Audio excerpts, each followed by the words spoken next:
দুজন নবী রাষ্ট্র ক্ষমতার অধিকারী হয়েছিলেন, তার মধ্যে দাউদ আলাইসাল্লাম অন্যতম। অর্থাৎ আল্লাহ রাসূল সাল্লাল্লাহু আলাইহি ওয়াসাল্লাম, দাউদ আলাইসাল্লাম এবং দাউদ আলাইসাল্লামের সন্তান সুলাইমান আলাইহিসসালাম, ওনারা নবীও ছিলেন, আবার রাষ্ট্র ক্ষমতার অধিকারীও ছিলেন। বর্তমান ফিলিস্তিন সহ ইরাক, শাম, সিরিয়ার এই যে বিস্তীর্ণ এলাকা, এই পুরো এলাকা নিয়ে তাদের রাজত্ব ছিল।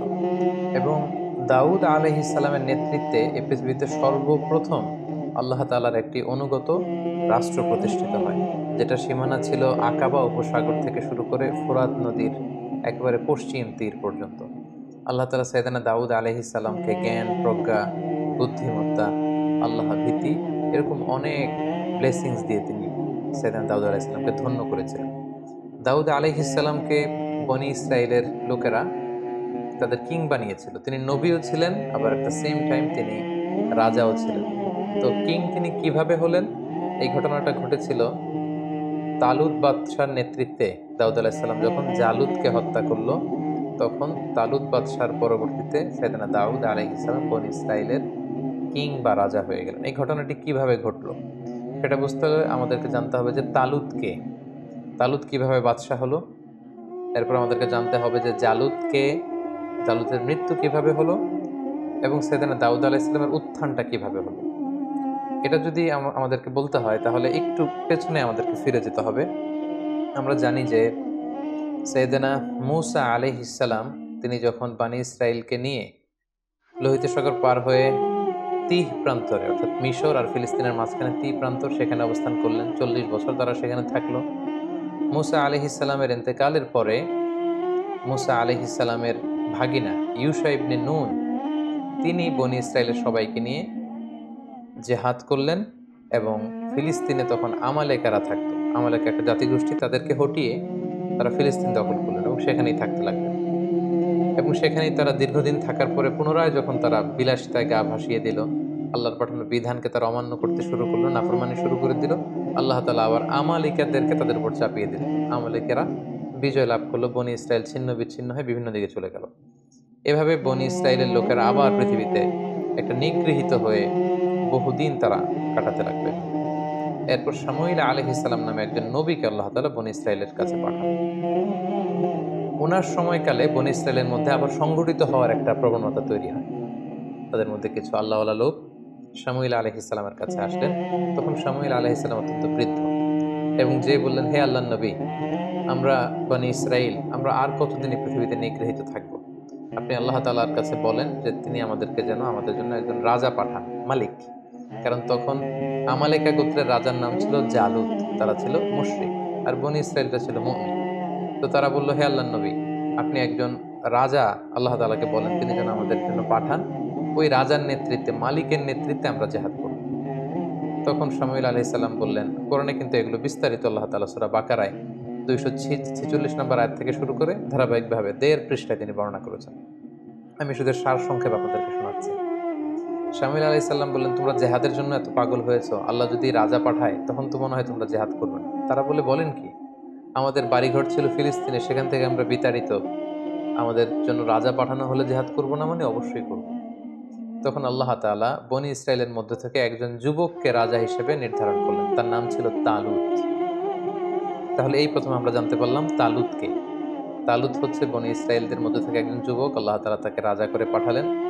কিন্তু বনি ইসরাইলের লোকদের স্বভাব আমরা সাইয়েদনা মূসা আলাইহিস সালামের পর্বে শুনেছি যে তারা একের পর এক শুধু প্রশ্ন করে, গোয়ার্ড তুমি করে, আল্লাহর বিধানকে লঙ্ঘন করে। তারা বলতে আরম্ভ করলো, এই তালুত কেন বাদশাহ হবে? সে তো আমাদের মতো সাধারণ মানুষ, তার না আছে অর্থ সম্পদ, না আছে সামাজিক প্রতিপত্তি, কিচ্ছু নেই। তখন শামুইল আলাইহিস সালাম বললেন, না, আল্লাহ তাআলা তাকেই তো রাজা বানিয়ে পাঠিয়েছেন, তাকে আল্লাহ তাআলা দেহে শক্তি দিয়েছেন, তাকে জ্ঞান দিয়েছেন, সেই তোমাদের বাদশাহ হবে। বনী ইসরাইলের লোকেরা এখানে বাদ সাধলো। তারা বলল, না, আল্লাহ তাআলা যে ওনাকেই আমাদের বাদশাহ বানিয়ে পাঠিয়েছেন তার প্রমাণ কি? আমরা মুআজিজা দেখতে চাই। তখন আল্লাহ তাআলা মুআজিজা হিসেবে তাবুত পাঠালেন। তাবুত হচ্ছে এ উডেন বক্স, কাঠের তৈরি বিশাল একটা বাক্স ছিল, যেখানে মূসা আলাইহিস সালামের যে সেই লাঠি, যে লাঠি ফেলে দিলে এটা সাপ হয়ে যেত, সেই লাঠি সংরক্ষিত ছিল। বাকিয়াতুম মিন আলি মূসা ওয়া আলি হারুন, মূসা আলাইহিস সালামের জামা সংরক্ষিত ছিল। তাওরাতের কিছু ফলক সংরক্ষিত ছিল। এই বাক্স নিয়ে মুসা আলাইহিস সালাম সবসময় যুদ্ধের সময় সামনে রাখতেন। এই বাক্সের কারণে আল্লাহ তাআলা একটা সাকিনা, একটা মার্সি, ব্লেসিংস, একটা কুলনেস বনী ইসরায়েলের মধ্যে তিনি ঢেলে দিতেন, ফলে বনী ইসরায়েলের লোকেরা যুদ্ধের ময়দান থেকে পালাতো না। একই ঘটনা ঘটেছে ইউশা ইবনে নুনের সময়কালে। তিনি যখন জেহাদ করেছিলেন তখন এই বাক্সটাকে সামনে রাখতেন। এই বাক্স সামনে রাখলেই বনী ইসরায়েলরা জিতে যায়, হেরে যায় শত্রুপক্ষ। কিন্তু আমালেকার ওরা যখন জয়লাভ করলো তখন তারা এই বাক্সটাকে ছিনিয়ে নিল, যেটাকে কোরআনে বলা হয়েছে তাবুত, এই উডেন বক্স, এটা কাঠের বাক্স। তখন আল্লাহ তাআলা আমালেকার যেই শহরে, যেই জায়গাতে এই বাক্সটা রাখা হয়েছিল সেখানে মহামারী ছড়িয়ে দিলেন। আমালেকার লোকেরা এই বাক্সকে অন্য শহরে পাঠালো, সেখানেও মহামারী। এই বাক্স যেখানে যায় সেখানে মহামারী। তারা তখন সিদ্ধান্ত নিল, জালুত বাদশাহ সিদ্ধান্ত নিল যে এই বাক্স যেহেতু আমাদের না, এটা বনী ইসরাইলদের বাক্স, ওদের বাক্স ওদের কাছে পাঠাও। গরুর গাড়িতে করে তারা বাক্স হাঁকিয়ে পাঠিয়ে দিল বনী ইসরাইলের এলাকার দিকে। তখন আল্লাহ তাআলা বনী ইসরাইলের লোকদেরকে বললেন, তোমরা মুজিজা দেখতে চেয়েছিলে, যে আমি যে তালুতকে তোমাদের কিং বানিয়ে, রাজা বানিয়ে যে পাঠিয়েছি, তোমরা প্রমাণ চেয়েছো। তোমরা সবাই এখন তালুতের বাড়িতে যাও, এবং তালুতের বাড়িতে যেই তোমরা দেখবে যে সেখানে সেই তাবুত, সেই উডেন বক্স সেখানে পাওয়া যাবে। শামুয়েল আলাইহিস সালামের সাথে করে সব বনী ইসরায়েলের লোকেরা এবার তাদের এলাকার সে যুবক, নওজোয়ান, শক্তিশালী পুরুষ তালুতের বাড়িতে যেয়ে দেখে কি আশ্চর্য কাণ্ড, কি আজীব ব্যাপার। সেই যে ঐতিহ্যবাহী তাদের যে বনী ইসরায়েলের যে তাবুত, উডেন বক্স, যেটার মধ্যে নবী মুসা আলাইহিস সালামের ব্যবহৃত জিনিসপত্র, লাঠি, তাওরাতের ফলক, তাদের কিতাব, মুসা আলাইহিস সালামের জামা কাপড়, পাগড়ি, এগুলো তারা এটা দেখে তো আবেগে আপ্লুত হয়ে গেল, এবং তারা এই মুজিজা দেখে বনী ইসরায়েলের সবাই মেনে নিল যে আল্লাহ তাআলা যেহেতু তালুতকে কিং বানিয়ে পাঠিয়েছেন, আমরা তালুতকেই মেনে নিব। তখন বনী ইসরায়েলের সবাই তালুতকে তাদের সম্রাট বা তাদের কিং হিসেবে মেনে নিল। তাহলে সম্মানিত সুধী, এই পর্যায়ে আমরা বুঝতে পারলাম যে তালুত হচ্ছে বনী ইসরায়েলের কিং, অর্থাৎ বনী ইসরায়েলের তারা তখন মুসলিম ছিল, মুসলিমদের কিং হচ্ছে তালুত। আর তাদের বিপরীতে ফিলিস্তিনে যে জনগোষ্ঠীটা ছিল, মুশরিক একটা জনগোষ্ঠী, তাদের নাম ছিল আমালিকা। এই আমালিকার কিং এর নাম ছিল জালুত। তাহলে আমরা দুইটা ক্যারেক্টার পেলাম, এক হচ্ছে তালুত আর জালুত। সূরাতুল বাকারার শেষের দিকে 246 নম্বর আয়াত থেকে শুরু করে এই তালুত বাদশাহ, জালুত বাদশার কথা কিন্তু আল্লাহ তাআলা সেখানে উল্লেখ করেছেন। তাহলে এখন আমরা একটা ভয়ঙ্কর রক্তক্ষয়ী যুদ্ধ দেখব তালুত আর জালুতের মধ্যে। ওদেরকে মনে রাখতে হবে যে তালুত হচ্ছে মুসলিম বাদশাহ আর জালুত হচ্ছে মুশরিক বাদশাহ। তালুত হচ্ছে বনী ইসরায়েলদের কিং, আর জালুত হচ্ছে আমালেকা, যে জনগোষ্ঠীটা ছিল মুশরিক, তাদের কিং। তালুত বাদশাহ তখন বনী ইসরায়েলের মুমিনদেরকে নিয়ে বিশাল বাহিনী নিয়ে, কোনো কোনো তাফসিরে এসেছে প্রায় 80,000 সৈন্য নিয়ে, তিনি তখন জর্ডান রিভার ক্রস করতে আরম্ভ করলেন। যেই জর্ডান রিভারের পশ্চিম দিকে এখন ওয়েস্ট ব্যাংক আছে, পশ্চিম তীর বলা হয়, এবং জর্ডান নদীর পশ্চিম পারে এই এলাকাটি অবস্থিত বলেই এটাকে ওয়েস্ট ব্যাংক বা পশ্চিম তীর আদ-দিফা আল-গারবিয়া হিসেবে এটাকে নামকরণ করা হয়েছে। তো জর্ডান রিভার যখন তারা ক্রস করে শত্রু এলাকার দিকে যাচ্ছিলেন, তখন তালুত বাদশাহ বললেন, তোমাদের জন্য আমার ঘোষণা হলো, কেউ এই জর্ডান নদীর পানি পান করতে পারবে না, যতই তৃষ্ণার্ত হয়। এখান থেকে পানি পান করলেই কিন্তু তোমরা যুদ্ধের ময়দানে হেরে যাবে। তবে তৃষ্ণার কারণে, আউট অফ থার্স্টি, তোমরা যদি তৃষ্ণার্ত হও তাহলে 1 অঞ্জলি বা 2 অঞ্জলি হয়তো তোমরা খেতে পারো, কিন্তু ঘট ঘট করে বালতির পর বালতি, জগের পর জগ কিন্তু পানি সংরক্ষণ করা যাবে না, খাওয়া যাবে না। কিন্তু ওনার সাথে থাকা হাজার হাজার সৈন্য ফিতনায় পড়ে গেল, পরীক্ষায় পড়ে গেল। প্রচন্ড গরমে, তাপ দাহে, তৃষ্ণায় ওরা পানি খেতে শুরু করলো, ফলে কেউই আর ওই পারে যেতে পারলো না, অল্প কয়েক হাজার সৈন্য ছাড়া। এবার এই অল্প কয়েক হাজার সৈন্য নিয়েই মুসলিম বাদশাহ তালুত তিনি দাঁড়ালেন। তার বিপরীতে আমালেকার হাজার হাজার সৈন্যদের সামনে জালুত বাদশাহ দাঁড়িয়ে আছে হাতির উপর।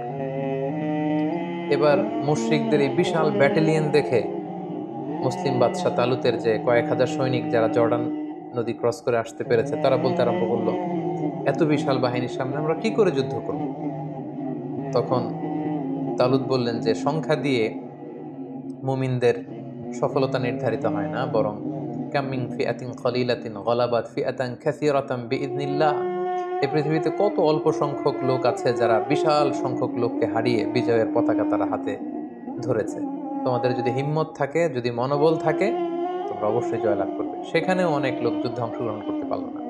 কোনো কোনো ঐতিহাসিকগণ বলেন যে মাত্র 313 জন সৈন্য নিয়ে তালুত বাদশাহ আল্লাহর নামে জালুত বাদশার দিকে ছুটতে আরম্ভ করলেন এবং সেই মুহূর্তে তিনি ঘোষণা দিয়েছিলেন যে মুশরিকদের রাজা জালুতকে যে হত্যা করবে সেই আমার পরে বনী ইসরায়েলের কিং হবে এবং আমার মেয়েকে আমি তার সাথে বিবাহ দিব। সাইয়েদনা দাউদ আলাইহিস সালামের বাবা ছিল তালুত বাদশার একজন সেনাপতি এবং দাউদ আলাইহিস সালামের বাবা তার 10 ছেলে, কোনো বর্ণনায় 11 ছেলেকে নিয়ে যুদ্ধে এসেছিল। এর মধ্যে সবচেয়ে তরুণ যুবক ছিল দাউদ আলাইহিস সালাম। তিনি আল্লাহর নামে কোনো কোনো বর্ণনায় এসেছে, ইসরায়েলি বর্ণনায় যে তিনি আল্লাহর নামে তীর মেরেছিলেন, কোনো কোনো বর্ণনায় এসেছে পাথর নিক্ষেপ করেছিলেন। উনার সেই তীর অথবা পাথর জালুত বাদশার কপালের মধ্যে লেগে জালুত বাদশাহ ছিটকে পড়ল হাতির উপর থেকে এবং মুশরিকদের শিবিরে একটা মানে ভীত সন্ত্রস্ত পরিস্থিতি তৈরি হলো এবং তালুত বাদশাহ যে কয়েকজন সৈনিক সাথে ছিল তারা হামলে পড়ল এবং জালুত নিহত হওয়ার মধ্য দিয়ে মুসলিমরা সেখানে জয়লাভ করল। তালুত বাদশাহ জয়লাভ করলো। ফাকাতালা দাউদু জালুতা, সরাসরি আল্লাহ তাআলা কোরআনে উল্লেখ করেছেন যে দাউদ নিজে আলাইহিস সালাম নিজে তিনি জালুত বাদশাকে কিন্তু সেই যুদ্ধে হত্যা করেছেন বা পরাজিত করেছেন। এবং যেহেতু এই যুদ্ধে আমালেকারা পরবর্তীতে পরাজিত হলো, তালুত বাদশাহ জয়লাভ করলেন এবং তালুত বাদশার যুদ্ধের আগের ঘোষণা অনুযায়ী তিনি তার মেয়েকে দাউদ আলাইহিস সালামের সাথে বিবাহ দিলেন এবং ওনার পরবর্তীতে কিং হিসেবে দাউদ আলাইহিস সালাম নির্বাচিত হলেন। যেহেতু জালুত বাদশাকে তিনি হত্যা করেছেন, ফলে বনী ইসরায়েলের সবাই যখন এই ঘটনা শুনতে পারলো তখন দাউদ আলাইহিস সালামের জয় জয়কার। তিনি এক অবিসংবাদিত নেতা হিসেবে বনী ইসরায়েলদের মধ্যে আবির্ভূত হলেন। সম্মানিত সুধী, এই ছিল জালুত বাদশার পরাজয়। তালুত বাদশাহ কিভাবে নির্ধারিত হলেন এবং তালুত বাদশার সৈনিক হিসেবে দাউদ আলাইহিস সালাম কিভাবে বীর দর্পে সাহসিকতার সাথে জালুত বাদশাকে পরাজিত করে বিজয়ের পতাকা তিনি হাতে নিয়েছিলেন। সম্মানিত সুধী, ঠিক এভাবেই সাইয়েদুনা দাউদ আলাইহিস সালামের উত্থান ঘটেছিল এবং তিনি সম্মুখ যুদ্ধে সরাসরি জালুতকে পরাজিত করে তিনি ওনার সামরিক শক্তি তিনি প্রকাশ করেছিলেন এবং বনী ইসরায়েলদের মধ্যে তিনি প্রশংসিত হয়েছিলেন। তালুত বাদশার পরে সাইয়েদনা দাউদ আলাইহিস সালাম যখন বনী ইসরায়েলের কিং বা রাজা হিসেবে তিনি দায়িত্ব গ্রহণ করলেন, তিনি রাজত্ব পেয়ে, কিংডম পেয়েও তিনি সবসময় সাদাসিধে জীবনযাপন করেছেন। তো এই বুখারী মুসলিমের হাদিস থেকে আমরা জানি যে তিনি দিনের বেলা রোজা রাখতেন, রাতে তাহাজ্জুদ পড়তেন এবং খুবই সিম্পল লাইফ তিনি লিড করতেন। ওনার ব্যাপারে আল্লাহ তাআলা কোরআনের বিভিন্ন সূরাতে বিভিন্ন আয়াতে উল্লেখ করেছেন। আল্লাহ তাআলা বলছেন, ওয়াযকুর আবাদানা দাউদা যাল আইদি ইন্নাহু আওয়াব। সূরাতুস সাদে আল্লাহ তাআলা বলছেন যে হে নবী, আপনি দাউদের কথা কোরআনে উল্লেখ করুন, সে ছিল যাল আইদ, শক্তিশালী, আল্লাহর আইন বাস্তবায়নে শক্তিশালী ছিল। ইন্নাহু আওয়াব, তিনি আল্লাহমুখী ছিলেন, সবসময় আল্লাহমুখী থাকতেন। সূরাতুন নামলের 15 নম্বর আয়াতে আল্লাহ তাআলা বলেন, ওয়ালাকাদ আতাইনা দাউদা ওয়া সুলাইমানা ইলমা, আমি আমার নবী দাউদকে এবং সুলাইমানকে উভয়কে জ্ঞান দিয়েছি। I placed them with knowledge. সূরা সাবার 10 নম্বর আয়াতে আল্লাহ তাআলা বলেন, ওয়ালাকাদ আতাইনা দাউদা মিন্না ফাদলা, আমি দাউদকে আমার পক্ষ থেকে বিশেষ অনুগ্রহ আমি দান করেছি। সূরাতুস সাদের 20 নম্বর আয়াতে আল্লাহ তাআলা বলেন, ওয়া শাদাদানা মুলকা, আমি দাউদের কিংডম সালতানাতকে মজবুত করেছি। ওয়া আতাইনাহুল হিকমা, আমি তাকে উইজডম দিয়েছি, প্রজ্ঞা দিয়েছি। ওয়া ফাসলাল খিতাব, আর তাকে আমি বিচার কার্যের ফায়সালা কি করে দিতে হয় সেই জ্ঞান আমি দান করেছি। সূরাতুস সাদের 26 নম্বর আয়াতে আল্লাহ তাআলা ইরশাদ করছেন, ইয়া দাউদ ইন্না জাআলনাকা খলিফাতান ফিল আরদ, হে দাউদ, আমি আমার বিশেষ অনুগ্রহে তোমাকে এই জমিনের খলিফা বানিয়েছি। তুমি হচ্ছে এই পৃথিবীর খলিফা, খলিফাতুল্লাহ ফিল আরদ, পৃথিবীতে আল্লাহর খলিফা। ফাহকুম বাইনান নাস বিল হক, মানুষের মাঝে সত্য সহকারে যথাযথভাবে তুমি বিচার কার্যের ফয়সালা করো। ওয়ালা তাত্তাবিউল হাওয়া, হে দাউদ, তুমি প্রবৃত্তির অনুসরণ করো না। ফায়ুদিল্লাকা আন সাবিলিল্লাহ, প্রবৃত্তির অনুসরণ যদি করো তাহলে এই প্রবৃত্তির অনুসরণ তোমাকে আল্লাহর রাস্তা থেকে বিচ্যুত করে দিবে। এভাবে বিভিন্ন আয়াতে আল্লাহ তাআলা দাউদ আলাইহিস সালামের ব্যাপারে উল্লেখ করেছেন। সাইয়েদনা দাউদ আলাইহিস সালামকে আল্লাহ স্পেশাল একটা মুআজিজা দিয়েছিলেন, সেটা হচ্ছে তিনি যদি লোহার মধ্যে হাত লাগাতেন মুহূর্তেই সেই লোহা গলে নরম হয়ে যেত। অর্থাৎ লোহা নরম হওয়ার মুআজিজা আল্লাহ তাআলা দাউদ আলাইহিস সালামকে দান করেছিলেন। সূরা সাবার 11 নম্বর আয়াতে আল্লাহ তাআলা বলেন, ওয়া আলান্না লাহুল হাদিদ, আমি দাউদের জন্য লোহাকে নরম করে দিয়েছি। এই লোহাকে নরম করে গলিয়ে পিটিয়ে তিনি বিভিন্ন জিনিস বানাতেন। কি বানাতেন সেটা সূরাতুল আম্বিয়ার ৮০ নম্বর আয়াতে আল্লাহ তাআলা বলছেন যে সাইয়েদনা দাউদ আলাইহিস সালাম বর্ম বানাতেন। আর্মর, সাজোয়া। যুদ্ধের ক্ষেত্রে যুদ্ধের আক্রমণ থেকে, অ্যাটাক থেকে বাঁচার জন্য যোদ্ধারা যে যুদ্ধস্ত্রাণ পরে, লোহার তৈরি শেকলের বুনন দিয়ে তৈরি যে আর্মর পরে, সাজোয়া পরে, তিনি সেটা বানাতে পারতেন। আল্লাহ তাআলা বলছেন ওয়া আল্লামনাহু সানাআতা লাবুসিল লাকুম। আমি দাউদকে কি করে যুদ্ধের পোশাক বর্ম বানাতে হয় সেটা শিখিয়েছি, লিতুহসিনাকুম মিন বাসিকুম, যাতে করে এই বর্ম পরার কারণে যুদ্ধের ময়দানে আঘাত থেকে তোমরা বাঁচতে পারো। সাইয়েদনা দাউদ আলাইহিস সালামের একটি বিশেষ গুণ ছিল যে তিনি নিজ হাতে উপার্জন করতেন। এত বড় রাজত্ব পেয়েও, এত বড় কিংডম পেয়েও কিন্তু তিনি সাদাসিধে জীবনযাপন করেছেন। সহিহ বুখারীর 2072 নম্বর হাদিসে আল্লাহ রাসূল সাল্লাল্লাহু আলাইহি ওয়াসাল্লাম বলেন ওয়া ইন্না নাবিয়াল্লাহি দাউদ আলাইহিস সালাম কানা ইয়াকুলু মিন আমালি ইয়াদি। আল্লাহ নবী দাউদ আলাইহিস সালাম নিজ হাতে উপার্জিত অর্থ থেকে জীবন ধারণ করতেন। ভেরি সিম্পল লাইফ লিডিং তিনি করতেন। সবচেয়ে মজার ব্যাপার হচ্ছে নবীদের মধ্যে সবচাইতে সুরেলা কণ্ঠের অধিকারী কিন্তু ছিলেন সাইয়েদনা দাউদ আলাইহিস সালাম।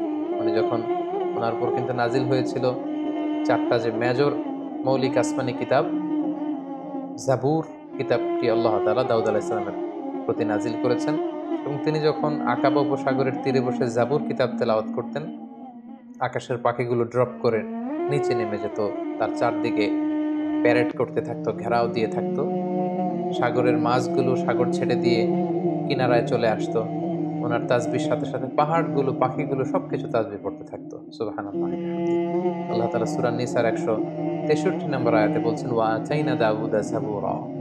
আমি দাউদকে জাবুর কিতাব দান করেছি। সূরাতুল আম্বিয়ার ৭৯ নম্বর আয়াতে আল্লাহ তাআলা বলেন ওয়া সাখখারনা মা দাউদাল জিবাল ইউসাব্বিহনা ওয়াত তাইর। আমি পাহাড়কে দাউদের জন্য বশীভূত করেছি। সে যখন তাসবিহ পড়তো, জাবুর পড়তো, পাহাড়ও পড়তো, পাখিরাও তাসবিহ পড়তো। সূরা সদের 18 এবং 19 নম্বর আয়াতে আল্লাহ তাআলা বলেন ইন্না সাখখারনাল জিবালা মাআহু ইউসাব্বিহনা বিল আশি ওয়াল ইশরাক। পাহাড়কে আমি দাউদের জন্য বশীভূত করেছি। সকাল সন্ধ্যা সে যখন তেলাওয়াত করতো, পাহাড়ও তাসবিহ পড়তো। ওয়াত তাইরা মাহশুরা, পাখিগুলো এসে ওনার চারদিকে ভিড় জমাতো। কুল্লুল্লাহু আওয়াব, সবকিছু আল্লাহ তাআলার তাসবিহ করত। এবং দাউদ আলাইহিস সালামের কণ্ঠ যে অত্যন্ত সুন্দর ছিল, মেলোডিয়াস ভয়েস ছিল, এটা বিশ্বনবী সাল্লাল্লাহু আলাইহি ওয়াসাল্লাম উল্লেখ করেছেন। সহিহ মুসলিমের 793 নম্বর হাদিসে একটি ঘটনা এসেছে যে আবু মুসা আল আশআরী রাদিয়াল্লাহু তাআলা আনহু সাহাবাদের মধ্যে খুব সুরেলা কণ্ঠের অধিকারী ছিলেন। তো উনি একবার রাতে ঘরে বসে কোরআন তেলাওয়াত করছেন, আল্লাহ রাসূল সাল্লাল্লাহু আলাইহি ওয়াসাল্লাম ওনার ঘরের পাশ দিয়ে যাচ্ছিলেন। তিনি হঠাৎ দাঁড়িয়ে দীর্ঘ সময় কোরআন তেলাওয়াত শুনলেন। তারপর দিন ফজরের পরে তিনি আবু মুসা আল আশআরী রাদিয়াল্লাহু তাআলা আনহুকে বললেন, হে আবু মুসা, তুমি কি জানো গত রাতে আমি তোমার ঘরের পাশে দাঁড়িয়ে তোমার কণ্ঠের কোরআন তেলাওয়াত শুনেছি। ইয়া আবা মুসা লাকাদ উতিতা মিজমারান মিন মাজামিরি আলি দাউদ।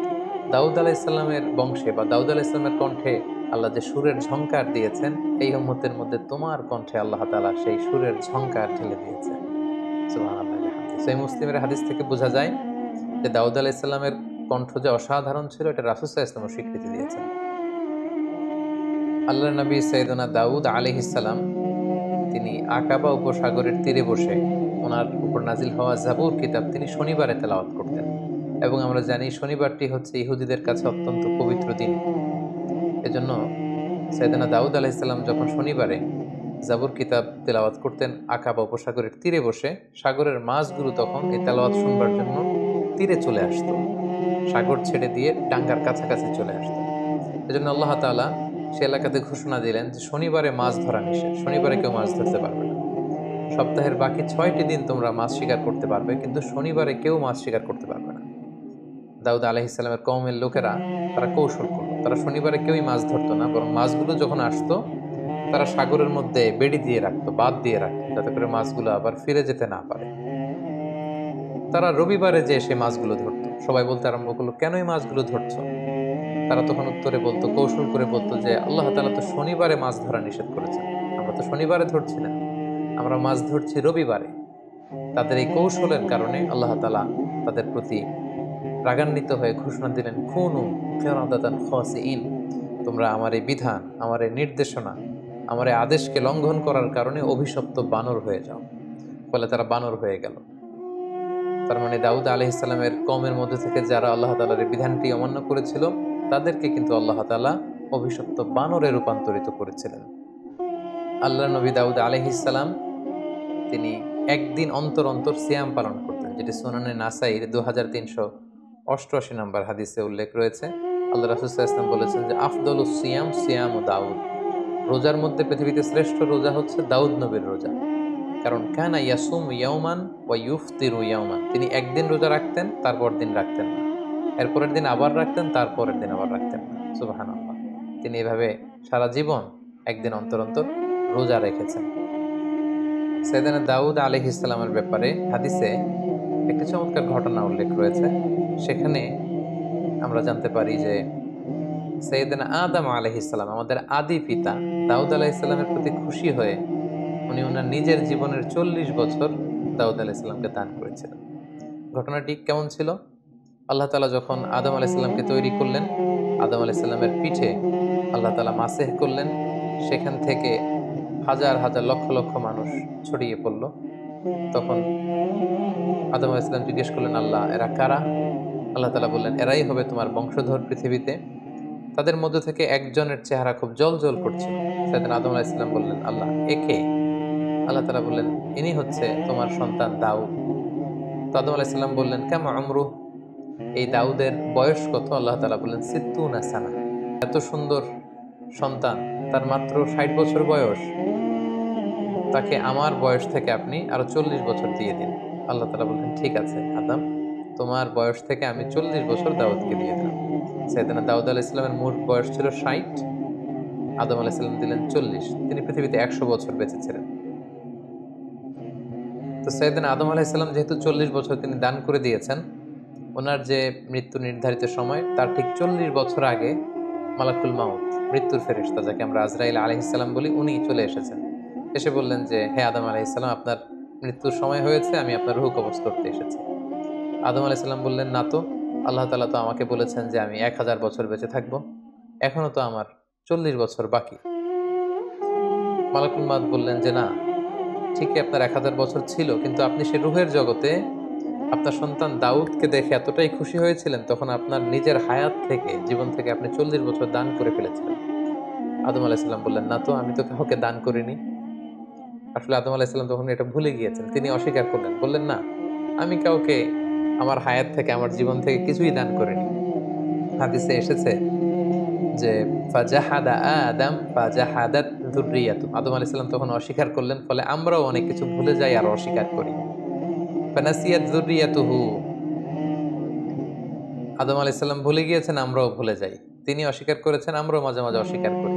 তিনি এই জায়গায় ভুল করে ফেলেছেন, খেয়াল রাখতে পারেননি, আমরাও এরকম ভুল করে ফেলি, খেয়াল রাখতে পারিনি। সাইয়েদনা আদম আলাইহিস সালাম কর্তৃক সাইয়েদনা দাউদ আলাইহিস সালামকে এই অতিরিক্ত 40 বছর দান করে দেয়া, এবং পরবর্তীতে মালাকুল মাউত যখন তিনি এসেছিলেন তার কাছে অস্বীকৃতি জানানো ব্যাপারে যে চমকপ্রদ হাদিসটি, এটি সুনানে তিরমিজির 3086 নম্বর হাদিসে উল্লেখিত হয়েছে। সম্মানিত সুধী, এ পর্যায়ে আমরা সাইয়েদনা দাউদ আলাইহিস সালামের জীবনী থেকে আমাদের জন্য কি কি শিক্ষা রয়েছে, লাইফ লেসন রয়েছে, আমরা সেগুলো নিয়ে আলোচনা করব। প্রথম যে শিক্ষাটা আমরা দাউদ আলাইহিস সালামের জীবনী থেকে পাই, সেটা হচ্ছে নবীরা সাহসী হয়, বীর হয়, দে আর ব্রেভ। পৃথিবীর সকল নবীরা সাহসী ছিলেন। এই পৃথিবীতে এমন কোনো নবী খুঁজে পাওয়া যাবে না যিনি ভীরু ছিলেন, পাওয়া যাবে না, বরং পৃথিবীর সকল নবীরাই সাহসী ছিলেন। আমরা যদি আমাদের নবী বিষ্ণু ঈসা ইসলামের ঘটনা দেখি, দেখব যে তিনি সাহসী ছিলেন। মুসা আলাইহিস সালাম সাহসী ছিলেন। দাউদ আলাইহিস সালামের যে ঘটনাটা, তিনি কিশোর হয়ে, যুবক হয়েও মুশরিকদের প্রতাপশালী বাদশাহ জালুতকে তিনি পরাজিত করেছেন, নিজে হত্যা করেছেন। সুবহানাল্লাহ। সো নবীদের জীবনী থেকে বীরত্বের এই শিক্ষাটা কিন্তু আমরা পাই। দ্বিতীয় যে শিক্ষাটা আমরা পাই, সেটা হচ্ছে বিজয়ের জন্য খুব বিশাল সংখ্যক লোকের দরকার নেই। স্বল্প সংখ্যক লোক তাদের ইফোর্ট যদি খুব মন থেকে হয়, তাদের ডেডিকেশনটা যদি ওই রকম হয়, তাহলে স্বল্প সংখ্যক নিবেদিত প্রাণ দিয়েও কিন্তু অনেক বিরাট কাজ করে ফেলা যায়।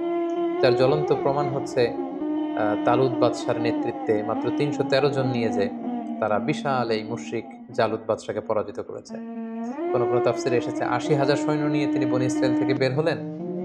জর্ডান নদী ক্রস করতে করতে সেখানে আরও প্রায় 70,000 তারা পানি খেয়ে সেখানে পড়ে রইল। এরপরে যারা ছিল তারা বিশাল বাহিনী দেখে ভীরুতার কারণে সামনে এগোতে পারল না। পরবর্তীতে মাত্র 313 জন নিয়ে তিনি সামনে এগুলেন এবং আল্লাহ তাআলার মেহেরবানিতে তাদের ডেডিকেশনের কারণে, তাদের মনোবলের কারণে কিন্তু আল্লাহ তাআলা তাদেরকে বিজয় এনে দিয়েছেন। এবং খুব সুন্দরভাবে আল্লাহ তাআলা কালামুল্লাহ মাজিদে উল্লেখ করেছেন যে কাম মিন ফিআতিন কলিলাতিন গলাবাত ফিআতান কাসীরাতান বিইذনিল্লাহ। এই পৃথিবীতে এমন অনেক নজির আছে, অনেক ইতিহাস আছে যে অল্প সংখ্যক লোক বিশাল বাহিনীকে পরাজিত করে বিজয় লাভ করেছে। দরকার শুধু দৃঢ় মনোবলের, দরকার শুধু হিম্মতের। সবসময় ইসলামে একটা জিনিস খেয়াল রাখতে হবে যে সংখ্যা দিয়ে সফলতা নির্ধারিত হয় না, বরং সফলতা নির্ধারিত হয় সিনসিয়ারিটি দিয়ে। 3 নম্বর যে শিক্ষাটি আমরা পাই সেটি হচ্ছে নেতৃত্বের জন্য সুস্বাস্থ্যের দরকার হয়। এটা দাউদ আলাইহিস সালামের ছিল। প্রজ্ঞা, ন্যায়নিষ্ঠা, উন্নত মানের বাগ্মিতার দরকার হয়। তার সবগুলোই কিন্তু যথাযথভাবে সাইয়েদনা দাউদ আলাইহিস সালামের জীবনীতে আমরা খুঁজে পাই। 4 নম্বর যে শিক্ষাটা আমরা পাই যে তিনি combined between revelation and kingdom. আমরা বলেছি পৃথিবীতে সর্বপ্রথম ওনার সময়ই একটি আল্লাহ তাআলার বিধান সম্বলিত একটি রাষ্ট্র তিনি প্রতিষ্ঠা করেছিলেন, যেখানে আল্লাহর বিধান দিয়ে বিচার করা হতো, আল্লাহর আইন দিয়ে ফয়সালা দেয়া হতো, যেখানে আল্লাহ তাআলার বাণী দিয়ে তিনি খলিফাতুল্লাহ ফিল আরদ হিসেবে, তিনি আল্লাহর খলিফা হিসেবে পৃথিবীতে তিনি বিচার কার্যের ফয়সালা দিয়েছেন। অর্থাৎ একদিকে তিনি আল্লাহর কাছ থেকে রেভেলেশন রিসিভ করতেন, ওহী, আবার একদিকে তিনি কিংডম অর্থাৎ রাজত্বের দায়িত্ব, দায়ভার কিন্তু তিনি পালন করতেন। তাহলে দুইটা তিনি কম্বাইন করেছেন, তিনি নবীও ছিলেন আবার রাজাও ছিলেন। তার মানে বোঝা যায় ধার্মিকতা এটা দেশ পরিচালনার জন্য, এটা নেতৃত্বের জন্য, এটা সোশ্যাল লিডারশিপ, এটা পলিটিক্যাল লিডারশিপের ক্ষেত্রে কোনো বাধা নয়, বরং নবীরাই কিন্তু সে নমুনা আমাদের জন্য দেখিয়ে গিয়েছেন। 5 নাম্বার যে শিক্ষাটি আমরা পাই সেটা হচ্ছে স্পিরিচুয়ালিটি। আপনি যত ধনী হন না কেন, আপনি যত বড় হন না কেন, আপনার আত্মার খোরাকের জন্য কিন্তু আপনার আধ্যাত্মিকতার দরকার আছে।